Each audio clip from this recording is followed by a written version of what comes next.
pergunta eu sei a resposta, porque nós estamos num clima de alegria, de entusiasmo. Entusiasmo é uma palavra linda, vem do grego cheio de Deus, entheos, cheio de Deus, entusiasmo.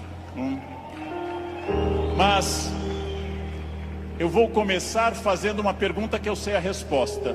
É típico de professor isso. Se eu pergunto aqui nesse ambiente entusiasmado, com 27 mil pessoas cheias de energia, se vocês são felizes, eu sei a resposta. Pergunta, nesse momento, quem nessa distinta plateia se considera uma pessoa feliz? Acaba de falir o laboratório do Prozac. Não haverá mais depressão no planeta Terra. Bem, é óbvio que a felicidade de vocês é notável. Se eu fosse cego e surdo, eu sentiria a vibração do auditório. Porém, agora começa a função chata do filósofo. Amanhã, quando vocês estiverem afônicos, semissurdos, amanhã, quando vier mais uma segunda-feira e mais uma, amanhã, quando vocês lerem os jornais, que são a coisa mais broxante que existe hoje no planeta, ler manchetes de jornais, amanhã vocês estarão talvez não tão entusiasmados quanto hoje, e daqui a 15 dias talvez um pouco menos, mas esse é um momento em que o entusiasmo é lógico. Então a minha pergunta é para médio e longo prazo, porque eu estou falando de um dos momentos mais difíceis da história do Brasil. Eu estou falando de um momento complicado, muito difícil que eu consiga pensar, porque da mesma forma que nós temos um momento político difícil, nós temos um isolamento enorme neste país, e as pessoas quase todas estão fechadas sobre seus aparelhos, estão fechadas sobre aquilo que estão lendo e vendo, estão mais olhando suas telas do que outras pessoas. Há um individualismo enorme, crescente. Há um individualismo que nos domina nesse momento, sem sombra de dúvida. E eu vou traduzir esse individualismo nessa piada. Um homem tenta advertir uma senhora que se encontra em rumo de colisão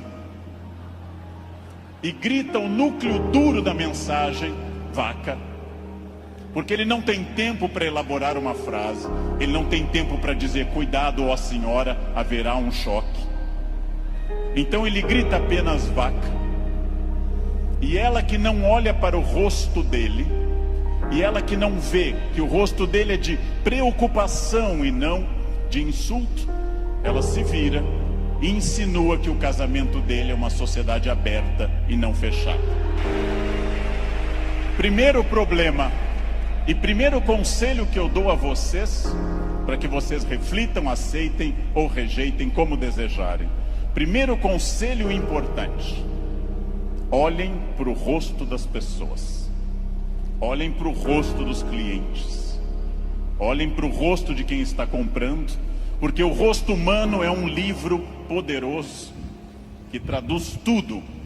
O rosto humano lhe diz: eu estou adorando, eu estou detestando, eu estou entediado, eu estou entusiasmado.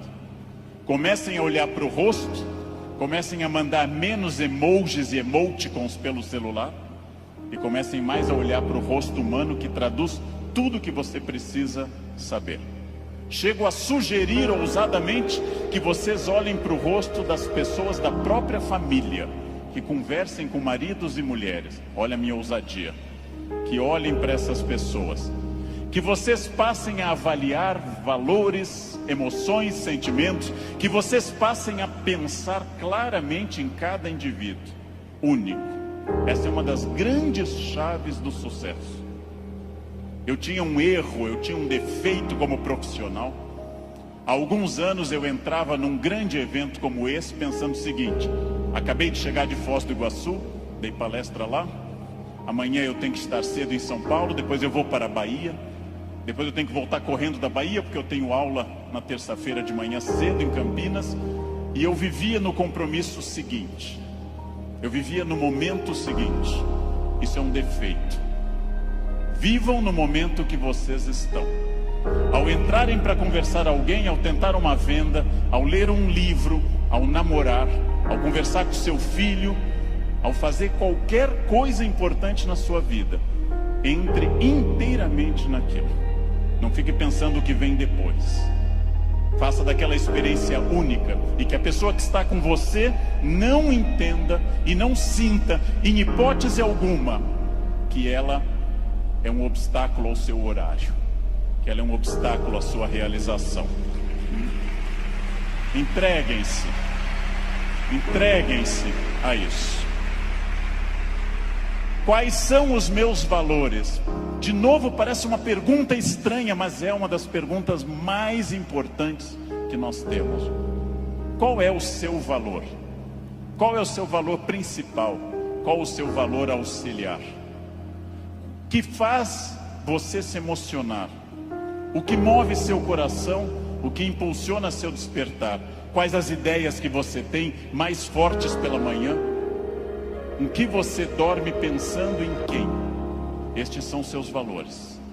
Decidiu que seus valores são família, dinheiro, um equilíbrio entre os dois?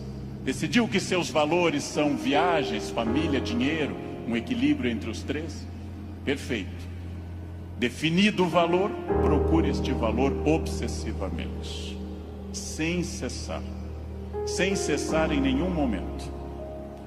Há mais de 40 anos, quando eu estava estudando línguas inclusive, eu ouvi várias pessoas dizendo sempre que era muito esforço. Quando eu fiz a faculdade, evitei excesso de festas, evitei maconha, o que num curso de humanas na USP é um isolamento muito grande. Não pegava ninguém. Evitei coisas, foquei no que eu queria. Eu estou aqui para estudar. Eu estou aqui para estudar muito. Depois continuei estudando e fiz mestrado e doutorado, fui morar fora, aprendi línguas e sempre mirando no meu valor. Meu valor é ser um profissional de excelência. E não apenas excelência média, de grande excelência. Então, eu mirei desde o início, eu mirei na ideia que eu quero ser Alexandre o Grande, não Alexandre o Médio, nem o Pequeno. Não quero ser médio, não quero ser a pessoa legalzinha. Por incrível que pareça, e até vaidoso que possa parecer a vocês, mas isso foi um lema de vida. Desde muito cedo eu disse: eu quero ser, se não o melhor, um dos melhores professores do Brasil. Um valor alto, vaidoso. Só que eu aprendi que mirando alto, às vezes a gente consegue um pouco menos. Se você mirar baixo, você consegue ainda menos. Mirem alto. Não tente ser o melhor vendedor do condomínio, é muito pouco.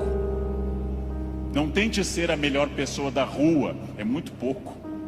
Mirem alto. Mirem alto e busquem isso. Eu quero ser o melhor vendedor do Brasil. Simplesmente isso. Se alguém acha que não pode, ache os instrumentos para poder. E aí um outro conselho importante. Querem saber quando está dando certo?